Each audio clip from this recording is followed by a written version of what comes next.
우리가 지난주 말씀은 세리 레위에 대한 말씀이었습니다. 레위가 세리였는데 세관에 앉아 있을 때 예수님이 그 레위를 찾아오셔서 나를 따라와라 하고 이제 부르셨습니다. 그때 이 레위가 예수님을 따르게 되고 그리고 예수님의 제자가 됩니다.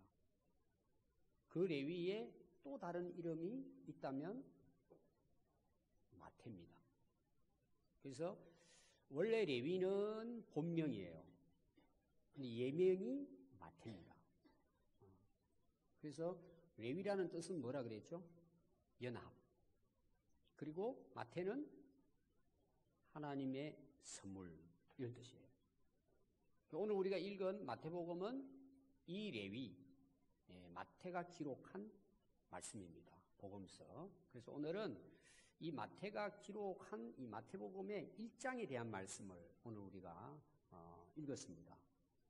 근데 이 마태가 이 마태복음을 기록하면서 좀 다른 복음서하고 좀 다른 부분이 있다면 뭐냐 하면 이 마태는 처음에 마태복음을 기록할 때 1장을 예수님의 족보에 대한 말씀을 기록했습니다.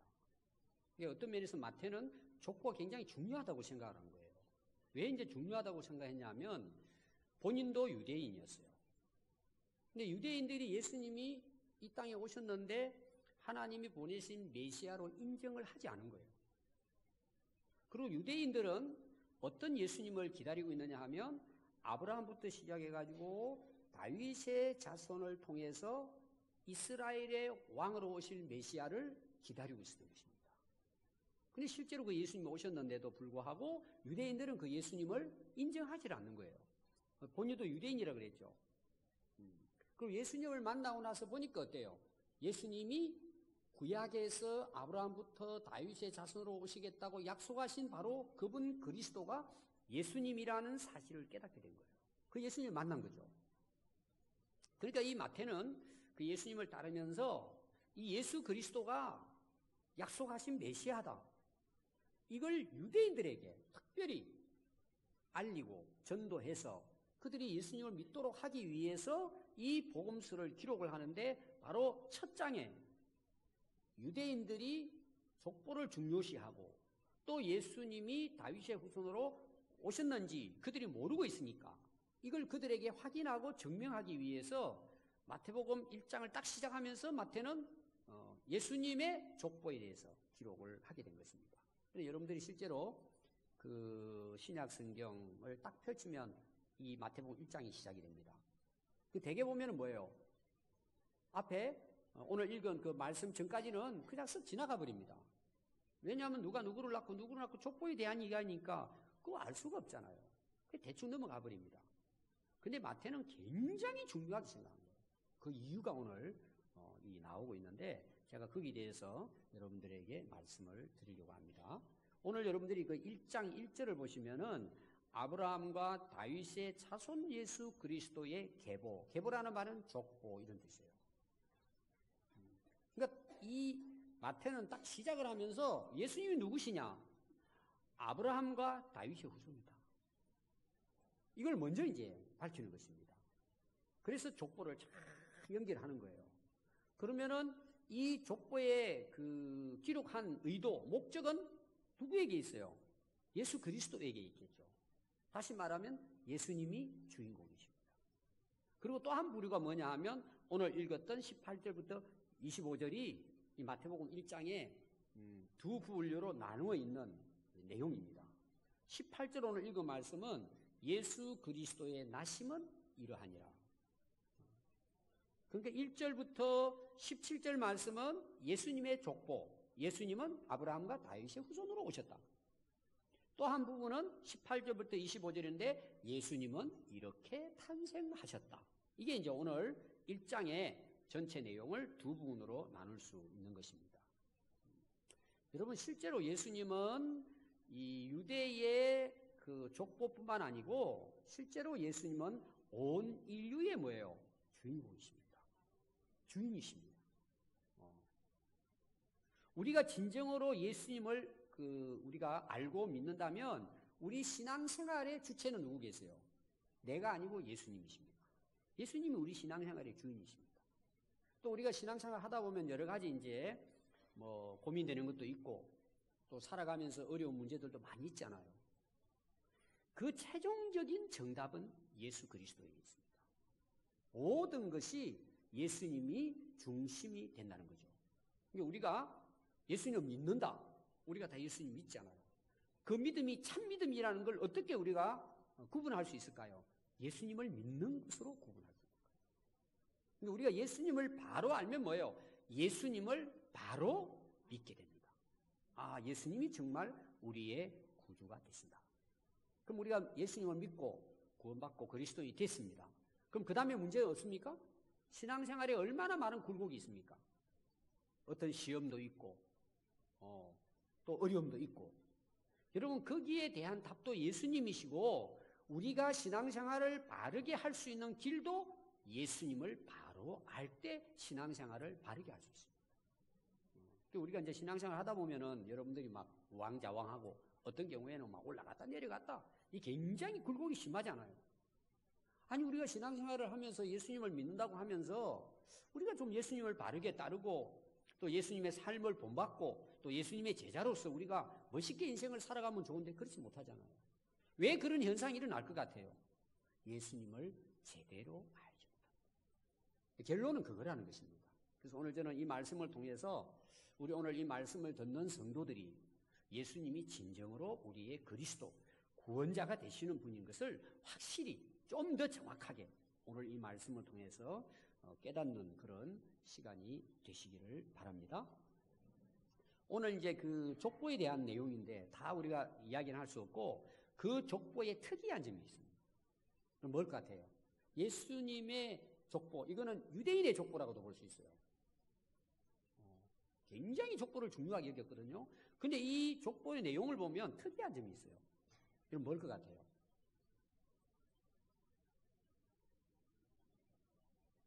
뭐 다 여기서 우리가 찾아볼 수는 없지만 여인이 등장한다는 거예요. 그러면 여인이 몇 사람이 등장하느냐? 5명이 등장을 해요.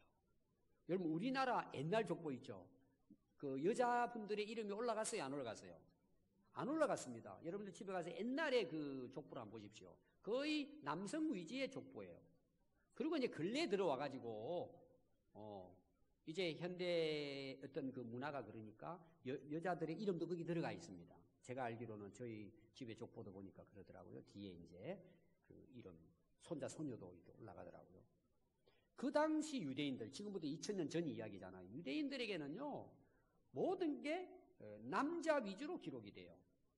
그게 그 당시 문화예요. 그러니까 족보에 여인의 이름이 들어가는 게 굉장히 특이한 거예요.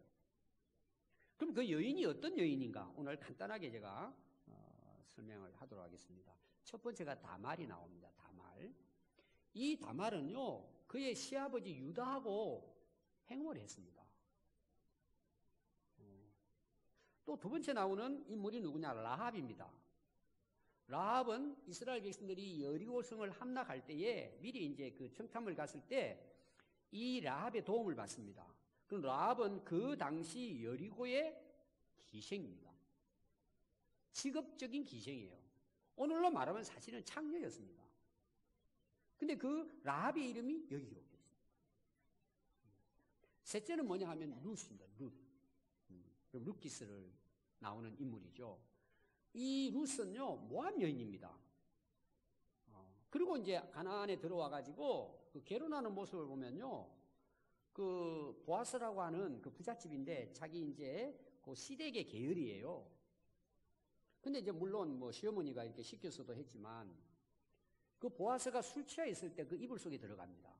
뭐 이런 일들을 해서 보아스하고 결혼을 해서 그 후손이 예수님이 탄생하신 것이죠.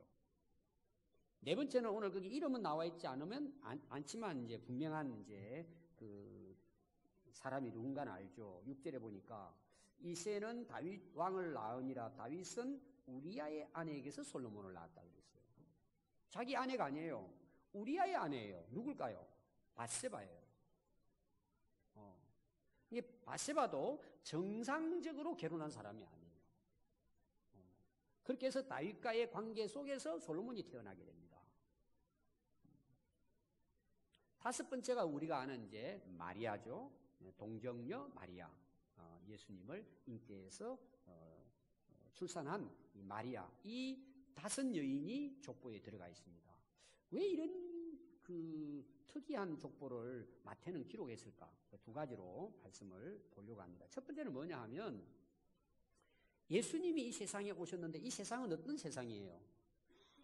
죄악된 세상이에요. 세상은. 그럼 예수님이 이 땅에 오신 목적은 뭐예요? 오늘 여러분들이 나중에 이제 말씀은 보겠지만 21절에 답이 나오죠. 우리 모든 죄인들을 뭐예요? 그 죄에서 구원하기 위해서 오셨다. 그게 이름이 예수라는 이름이에요. 예수님은 죄악된 세상을 피하신 것이 아니고 죄악된 세상에 그 죄악 속에 죽어 있는 영혼들을 구원하기 위해 오신 분이 예수님이시니까 예수님의 탄생은 뭐예요? 이 죄악된 세상의 족보를 가지고 태어났다는 내용이에요. 여기는 예수님이 오신 목적과 이게 연관이 되어 있는 것입니다. 근데 죄악된 세상에 죄악 속에 오시고 뭐예요? 그것은 그 죄에서 사람들을 구원하기 위해 오신 분이기 때문에 예수님의 탄생의 족보 가운데 그 족보에 특별히 이제 특이한 여인들, 그것도 뭐 아름답지 못한 여인들이잖아요. 그들의 족보에 이어서 예수님이 오셨다는 것입니다. 이게 굉장히 큰 의미가 있습니다. 그럼 여러분 한번 생각해 보십시오. 이 네 여인만 불의한 죄를 지은 여인들일까요? 자, 우리 아브라함을 생각해 봅시다. 첫 번째 아브라함이 나오잖아요. 아브라함은 어떤 인물이에요? 아브라함도 못된 짓 한 사람이에요. 그럼 다윗은 어떨까요? 다윗도 못된 짓 한 사람이에요. 솔로몬은 어떨까요? 여러분 읽어보세요. 온갖 이방 여인을 다 취합니다. 그리고 나중에 망합니다. 처음에는 그렇지 않았지만. 여러분 여기 나오는 모든 남자들의 이름들이 기록되지만 여러분 그 이름들을 전부 다 우리가 그때 역사를 들추보면 다 뭐예요? 흠이 없는 사람이 한 사람도 없어요. 자, 오늘 우리를 보면 어떨까요? 물론 사람마다 뭐 차이가 있겠죠. 여러 가지로. 따져보면 어떻게 해요? 모든 사람이 죄인이에요. 이런 곳에 예수님이 오셨다는 거예요. 또 예수님은 그런 족보에 따라서 이 땅에 오셨다는 것이죠. 그 의미가 뭐라고요? 그런 죄인들을 구원하기 위해서 어떻게 보면 죄의 속을 속에 오셨다는 거예요. 그러니까 또 뭐예요? 예수님이 필요하고 예수님이 우리의 그리스도로 오셔야 되는 거죠. 이게 첫 번째 의미가 있습니다. 두 번째는 뭐냐 그러면 여러분들이 마리아 말고 네 여인은 전부 다 이방 여인들이에요. 다른 나라 여인들이란 말이에요. 그러니까 보세요. 아브라함, 다윗의 후손이 되려면은 그 계열이 돼야 돼요. 근데 이상한 이방 여인들이 들어와 버려요. 섞여버린 거죠. 어떻게 보면은 그 후손이라고 하지만. 그럼 여러분 예수님께서 이 땅에 오셔서 이 땅을 구원하기 위해 오셨는데 이스라엘 민족, 유대인들만 구원하기 위해 오셨을까요? 이게 이제 유대인들이 가지고 있는 선민의식 착각인 거예요. 예수님은 온 인류의 구원자로 오신 거예요. 그러니까 그 복음이 어때요? 전하고 전해져서 오늘 우리 한국까지 왔잖아요. 그러니까 이 마태는요, 굉장한 정말 그 말씀에 그 예수 그리스도에 대한 그 구원의 역사를 꿰고 있었던 분이라고 볼 수 있어요. 구약에서부터 쭉. 그래서 예수님은 온 인류 모든 족속을 죄에서 구원하기 위해 오신 분이십니다. 아멘. 되게 이제 그 각 나라마다 보면은 종교가 있잖아요. 뭐 어느 나라는 그 무슬림, 거기는 막 100% 무슬림 국가입니다. 그러니까 이제 복음 못 전하게 하잖아요. 또 뭐 옛날부터 이제 불교, 뭐 유교, 또 다른 뭐 일본 뭐 도교 뭐 이럴 듯이 이런 그 나라의 종교들이 있습니다. 그럼 우리나라의 원래 토속 종교는 뭐예요? 불교인들은 불교라 그래요. 유교, 공자 믿는 사람들은 제삼 문화를 가진 사람들은 우리나라 전통 종교는 유교라 그래요. 진짜일까요? 그래서 기독교를 뭐라고 자꾸 이렇게 부정하느냐 하면 기독교는 외래 종교야. 선교사들이 와가지고 전한 거야. 진짜는 우리 종교가 있어. 그게 우리나라 사람들은 불교나 유교인 줄 알아요. 그것도 전부 다 외래 종교예요. 맞아요, 안 맞아요? 우리가 예수님을 믿어야 구원받는다는 기독교의 복음은 그냥 기독교 어떤 민족성을 가지고 있는 종교가 아닙니다. 그걸 어디서부터 우리가 알 수 있어요? 하나님은 세상을 창조하신 분이에요. 온 우주 만물을 창조하시고 다스리시는 하나님을 우리는 믿어요. 우리는 다른 종교들에 대해서 좋은 점을 수용해요. 인정해 준단 말이에요. 그러나 우리의 구원자는 예수 그리스도뿐이라는 내용은 인류를 창조하신 하나님이 인류를 구원하시기 위해서 보내신 그의 아들이 예수 그리스도이시기 때문에 예수 그리스도가 우리의 구주가 되신다는 거예요. 그러니까 여러분, 예수님을 우주 만물을 창조하신 주인 되신 주권자이신 하나님께서 그의 아들 예수님을 보내주셨다는 것은 어떤 의미가 있어요? 온 인류를 죄에서 구원하기 위해서 보내주셨다는 것이죠. 근데 유대인들 착각은 뭐예요? 자기들만의 구세주로 것인가? 이걸 마태가 깨뜨리는 거예요. 그래서 오늘 저와 여러분들 어때요? 유대인들의 입장에 봤을 때는 우리가 이방인들일지 모르지만 창조주 하나님의 역사 속에서는 우리가 다 한 민족이에요, 사실은. 근데 하나님께서는 우리도 뭐예요? 구원하시기 위해서 예수 그리스도를 이 땅에 보내주신 것입니다. 그걸 지금 마태는 이런 족보의 그 기록의 내용을 통해서 누구에게 이 말씀을 전하고 있다고요? 유대인들에게 깨닫도록 이렇게 전하기 위한 것이죠. 그래서 골로새서 3장 11절에 보면 거기에는 헬라인이나 유대인이나 할레파나 무할레파나 야만인이나 스구다인이나 종이나 자유인이 차별이 있을 수 없나니 오직 그리스도는 만유시요 만유 안에 계시니라. 모든 것의 주님이시라는 거예요. 여러분, 사도행전 1장 8절 우리가 잘 아시죠? 예수님이 마지막 때 떠나면서 승천하시면서 제자들에게 명령했습니다. 오직 너희가 성령 충만함을 받게 되고 권능을 얻게 되면 예루살렘과 온 유대와 사마리아와 땅끝까지 복음 전하라는 거예요. 사마리아는 유대인들이 인정을 하지 않아요. 아수르하고 망해가지고 혼혈 돼버렸기 때문에 너희들은 가짜다. 이스라엘 백성들이 아니다. 무시했잖아요. 근데 예수님 말씀이 뭐예요? 그 사마리아로부터 해서요, 소아시아로부터 해가지고 로마, 유럽을 해서 전 세계에 이 복음을 증거해라. 그래서 지금 복음이 뭐예요? 땅끝까지 증거되고 있는 것이잖아요. 하나님 앞에서는 여러분 어떤 민족의 차별이 있습니까? 있을 수가 없는 거예요. 왜? 예수님은 모든 민족의 구주로 오셨기 때문이에요. 아멘. 그래서 우리 그리스도인들의 생각은요, 우리 민족주의만 가지고 있으면 안 됩니다. 남한만 생각해서도 안 됩니다. 북한도 생각해야 되고, 중국도 생각해야 되고, 일본도 생각해야 되고, 러시아도 생각해야 되고, 아프리카도 생각해야 되고, 다 뭐예요? 하나님 안에서는 다 한 민족일 뿐만 아니라 예수님은 그들을 위해서도 십자가에 돌아가시고 그들을 구원하기 위해서 교회를 세우고 우리를 그 모든 족속에 가서 복음을 전하고 그들도 구원받도록 하라고 명령을 하신 것입니다. 여러분들이 그런 좀 생각을 넓히는 것이 그게 정상적인 우리 그리스도인의 가치관이라고 볼 수 있습니다. 자, 두 번째 내용은 뭐냐 하면 오늘 읽은 말씀이에요. 그 예수님이 어떻게 탄생하셨느냐는 거예요. 구체적으로 예수님의 탄생 이야기입니다. 오늘 사실 주제는 이겁니다. 굉장히 중요합니다. 그래서 18절 말씀을 보시면 예수 그리스도의 나심은 이러하니라. 그의 어머니 마리아가 요셉과 약혼하고 동거하기 전에 성령으로 잉태되었다고 말하고 있습니다. 그게 중요한 내용은 뭘까요? 동정녀 성령 잉태입니다. 이게 기독교 복음의 굉장히 중요한 그런 교리 중에 하나입니다. 자, 먼저 예수님의 탄생을 기록하는데요. 앞에 족보도 그렇고 탄생도 기록하는데 거기도 특이한 부분이 있습니다. 자, 먼저 한번 여러분들이 16절 말씀 한번 보세요. 16절.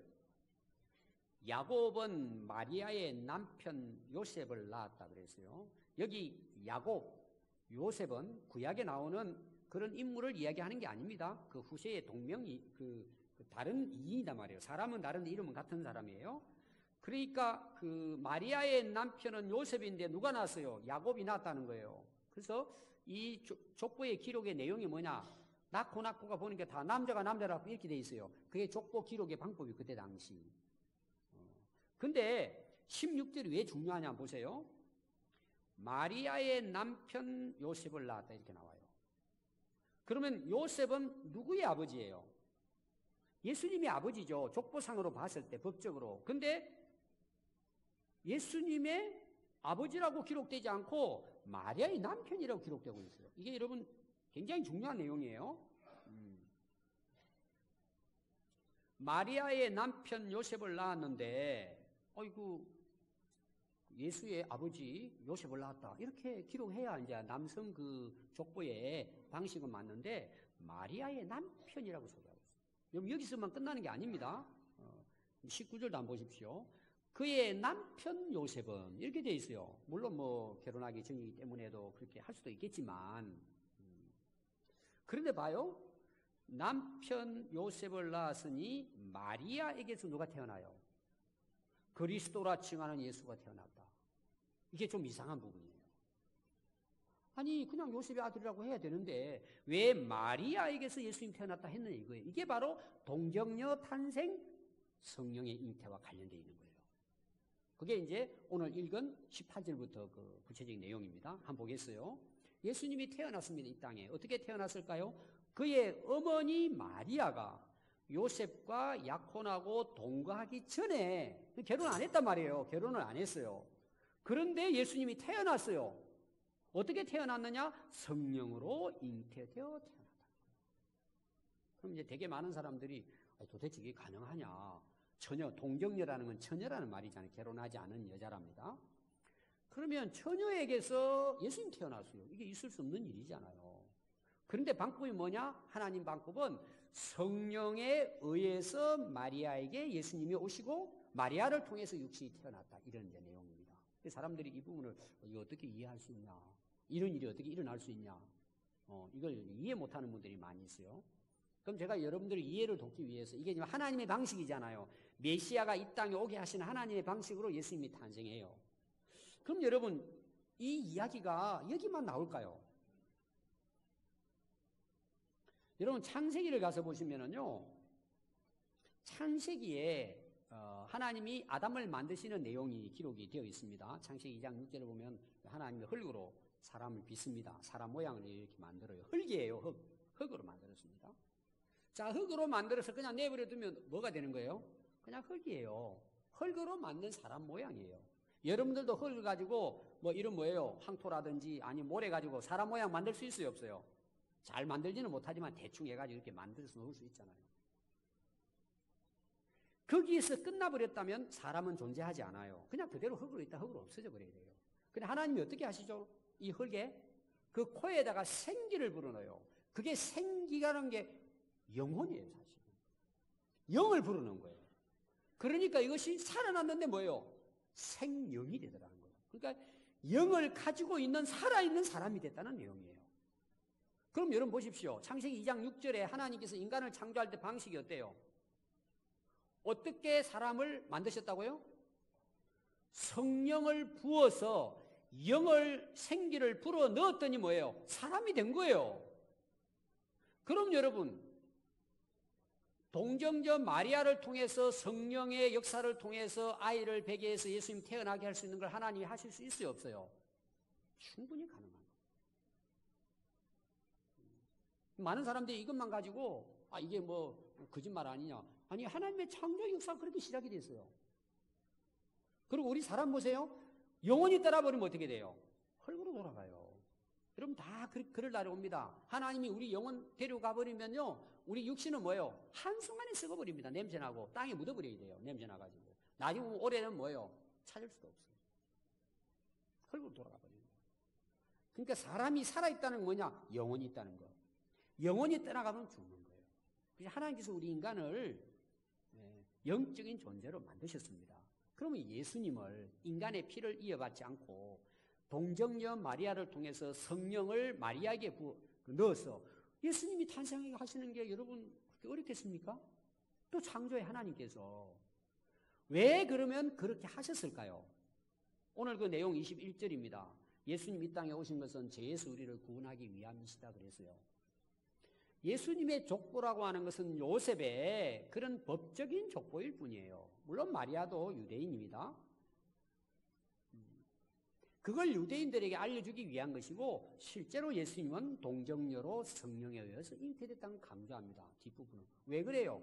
예수님은 인간의 피를 물려받지 않았기 때문에 인간의 죄성을 가지고 태어나지 않았다는 내용이에요. 다시 말하면 예수님은 죄가 없으신 분이시라는 거예요.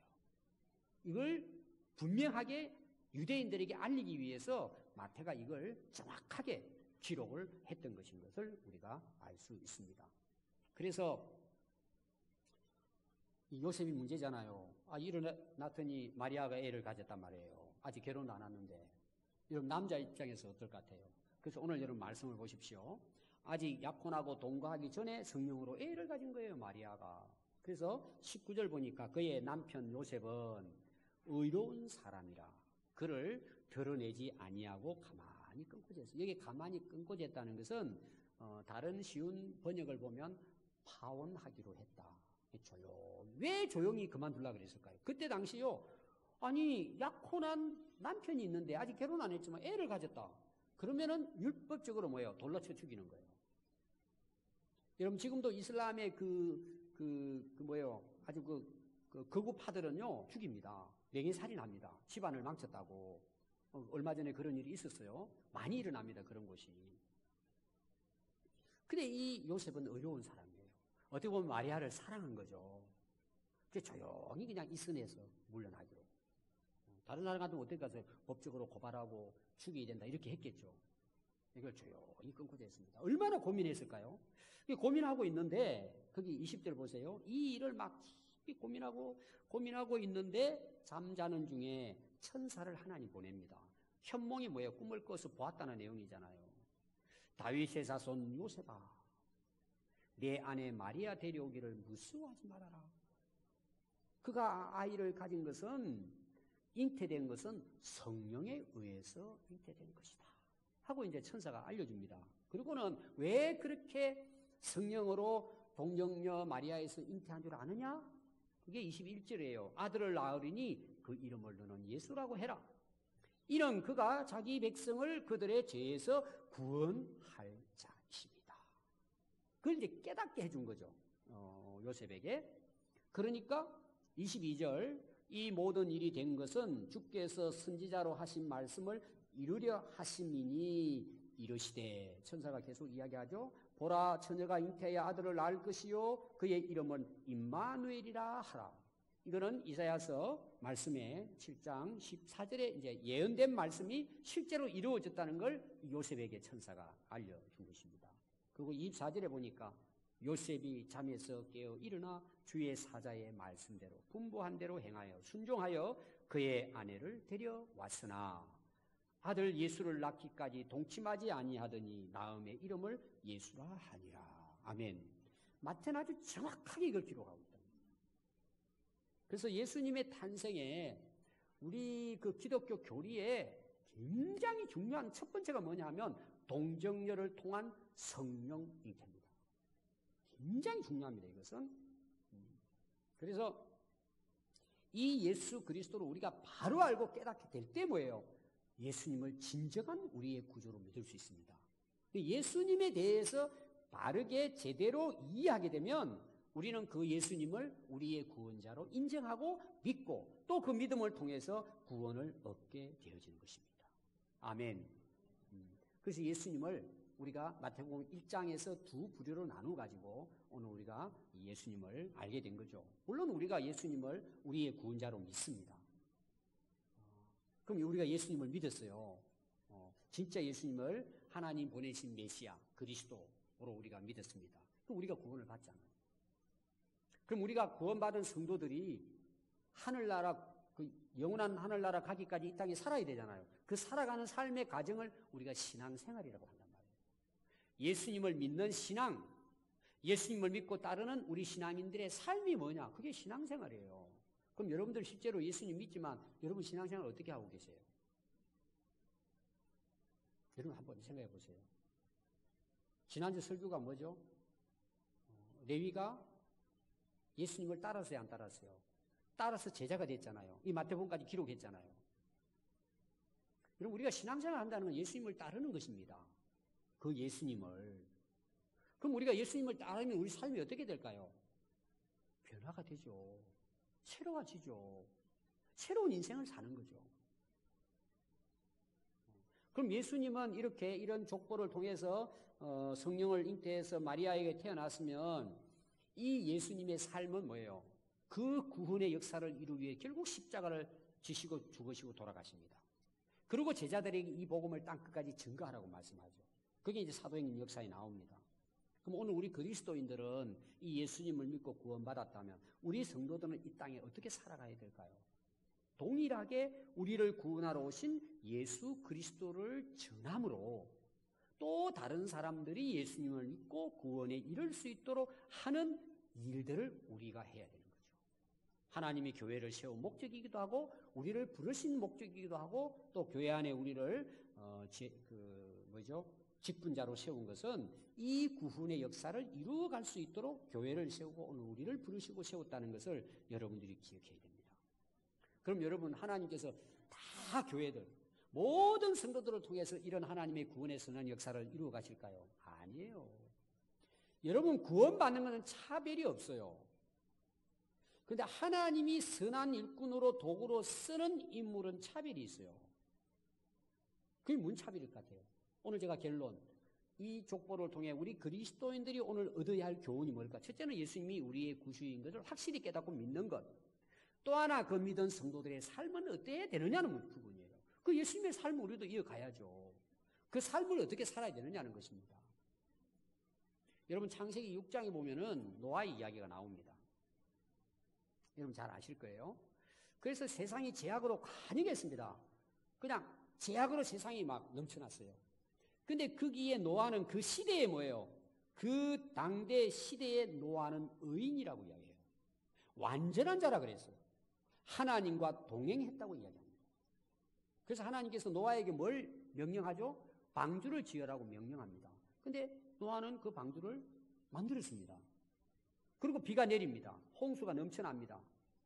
그때 노아와 그 가족들은 방주에 들어가서 살아납니다. 그래서 창세기 7장 17절에 보면 홍수가 땅에 40일 동안 계속된지라 물이 많아져 방주가 땅에서 떠올랐고 이렇게 나옵니다. 그게 뭐 그냥 당연한 이야기인데 오늘 제가 이 말씀과 연결을 한다면 이게 굉장한 이야기예요. 사실. 방주가 온 세상이 물로 넘쳐났을 때 방주는 떠올랐다는 내용이에요. 따라해보세요. 떠올랐다. 굉장한 의미가 있는 거예요. 자, 봅시다. 방주를 노아의 가족이 잘 만들었어요. 근데 대충 만든 거야. 대충. 여기도 구멍이 뿡 뚫려 있고 나무 사이에 막 그 틈이 있고 그냥 대충 역청도 안 바르고 말씀대로 안 하고 그냥 적당하게 그냥 쉽게 이렇게 만들었어요. 홍수가 났어요. 물이 넘쳐났어요. 그러면 이제 그 산 위에 만들어 놓은 그 방주가 뜰 거잖아요. 그 안에 노아의 가족들이 다 들어가 있어요. 그리고 이제 방주가 물 위에 뜨기 시작해야 되잖아요. 떴어요. 잘 떴다가 어떤 일이 일어날까요? 물이 스며들겠죠. 물이 들어오겠죠. 계속해서 구멍도 뚫렸고 이 금이 가 있으니까 역청도 발라도 안 바르고 그냥 대충 했어요. 그럼 그 노아의 방주는 어떻게 됐을까요? 꼬로로 하고 물속에 잠겨버렸겠죠. 그럼 그 방주가 자기 가족들을 살릴 수 있었을까 없었을까요? 다 죽었죠. 근데 중요한 게 뭐예요? 떠올랐다는 거예요. 이게 교회예요. 하나님이 교회를 왜 세웠을까요? 방주의 역할을 하고 싶고요.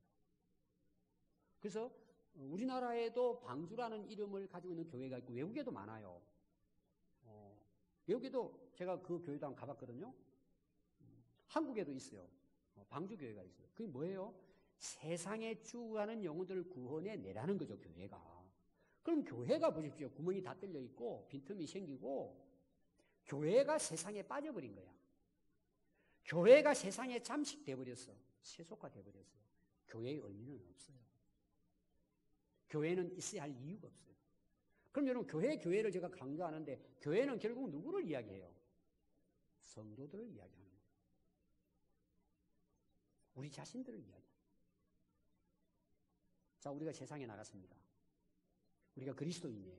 우리는 세상을 구원해야 될 책임이 있어요. 우리 성도들이 어떻게 살아야 돼요? 내가 세상 속에 안 믿는 사람들 속에 어떤 경우에는 제약된 삶, 그 세상 속에 우리가 들어가 살아요.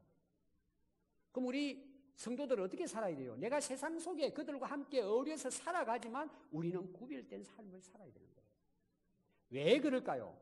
하나님이 그런 성도들을 통해서 그 가정, 가족들, 친구들, 이웃들, 또 우리 주변의 이웃들을 우리를 통해서 하나님이 구원해내기를 원하시는 거예요. 실제로 여러분 그런 역사는 계속해서 일어나는 거예요.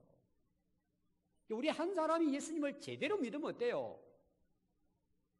세상 속에 들어가서 힘들고 어려도 믿음을 지키고 거룩한 삶을 살죠. 구분된 삶을 산단 말이에요. 그러니까 하나님이 그들을 통해서 어떻게 해요? 구원해내시는 거죠. 그래서 히브리서 11장 7절에 보면 믿음으로 노아는 아직 보이지 않는 일에 경고하심을 받아 경외함으로 방주를 준비하여 그 집을 구원하였다고 했어요. 저는 우리 평안교회가 오늘의 이 시대에 방주의 역할을 잘 감당하는 그런 교회가 되기를 바라요. 우리 한 사람 한 사람의 삶이 될 수 있기를 바랍니다. 제가 개척 초기에요. 참 파란만장했습니다. 우리 교회 28년 동안 지내오면서. 근데 특이한 사람들이 많았어요. 그 중에 어떤 분은 택시 기사였습니다. 이 부부하고 가정이 다 교회를 나왔어요. 근데 이제 가정이 좀 문제가 있어요. 어느 날 새벽 한 2, 3시 됐는데요. 그 여집사님에게 전화가 온 거예요. 목사님, 빨리 와주세요. 빨리 와주세요. SOS가 온 거예요. 그래서 또 달려갔죠. 갔더니 술판이 벌어진 거예요. 그 술판이 아니고 남편이 집에 들어오면서 막 술을 사와가지고는 또 이제 아내 보고 술상 가져오라 그랬을 거잖아요. 잔다 가져오고 뭐 이렇게 안주도 가져오라 해가지고는 계속 마시는 거예요. 혼자서 마시니까 막 헛소리하고 또 야단치고 막 난린 거예요. 근데 애들이 이러면 그 집에서 어떻게 살겠어요? 근데 이제 문제가 이제 힘들게 만드는 거죠. 어렵게. 괴롭히는 거죠, 아내를. 그 전화가 와서 제가 갔어요. 그럼 제가 술상 앞에 앉았지 않았겠어요? 지금 마시고. 제가 왔다고 또 인사하더라고. 일어나서 해가 돌아가면서, 목사님 이렇게 하면서, 목사님 오셨는데 한잔 하세요. 요새 목사들도 한 잔씩 합니다. 그러고 한잔 하세요. 그러고 잔을 주잖아요. 이렇게 해가지고. 제가 잔을 받았을까요? 안 받았을까요? 받아야지 주는 건데. 받았죠, 이렇게. 이건 부으라고, 이렇게. 마셨을까요? 안 마셨을까요? 어떻게 알아요, 여러분? 내려놓죠. 또 한잔하래. 받아가 놓아요.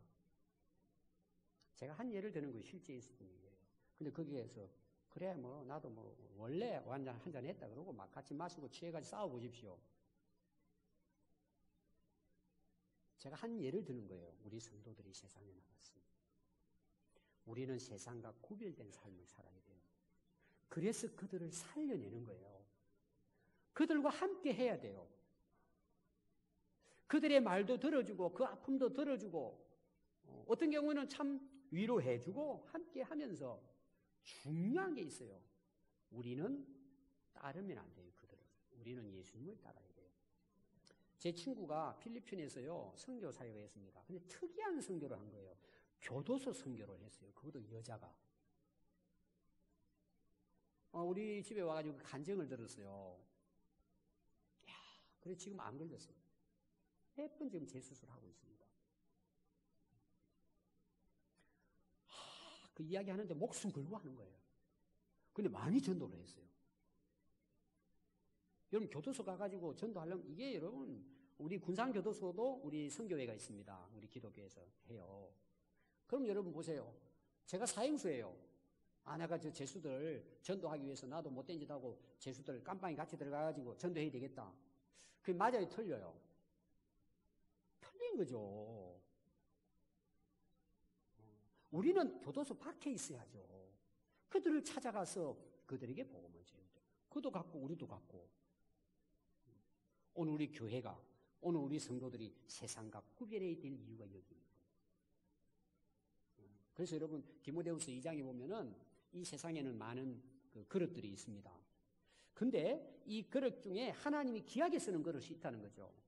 자기를 깨끗하게 하면 귀한 그릇으로 주인의 쓰시기에 합당하고 모든 선한 일을 위해서 준비한다. 선한 일이 뭐예요? 영을 살리는 거죠. 마태복음 5장 14절부터 보면 예수님도 빛이만 너희도 세상의 빛이라는 거예요. 너희도 세상의 빛이다. 그래서 모든 집안에 비치고 사람 앞에 너희들의 빛을 비추어서 너희들의 착한 행실을 보고 아버지 하나님께 영광을 돌리라고 하신 거예요. 우리 사랑하는 평안교회 성도 여러분, 우리가 예수님을 바로 알면 그 예수님을 믿고 따르게 됩니다. 우리가 예수님을 바르게 알면 예수님을 그리스도로 구원자로 전하게 됩니다. 천국 복음을 전하게 됩니다. 그리고 우리 삶은 뭐예요? 어둠에 빛된 삶을 사는 것입니다. 그들과 구별이 되어져서 우리의 삶이 그들에게 그리스도의 빛을 비춰줌으로 어둠에 헤매는 그 영혼들을 하나님께로 인도할 수 있습니다. 오늘 저는 우리 평안교회가 이 지역의 등대와 빛의 역할을 감당할 수 있는 교회가 되기를 바랍니다. 교회가 거룩해야, 우리 성도들이 거룩해야 됩니다. 이 어둠의 세상을 비추는 빛이 될 때만이 하나님은 우리를 통해서 이 인류를 구원해 내십니다. 그래서 또 많은 성도들이 우리 교회에 찾아와서 그 영혼들이 살아나고 새 사람으로 변화가 되고 영적으로나 육축으로 아픈 질병들이 치유함을 받고 회복되어지고 새로운 역사가 계속 일어나는 사람을, 그 영혼을 살리는 우리 교회로 우리가 함께 기도하고 세워 나갈 수 있기를 바랍니다. 그런 우리의 삶이 가장 가치 있고 아름답고 빛나는 인생인 것을 우리가 기억하고 이 일을 놓고 우리가 함께 기도하고 하나님 나라를 세워 갈 수 있기를 바랍니다. 기도하겠습니다.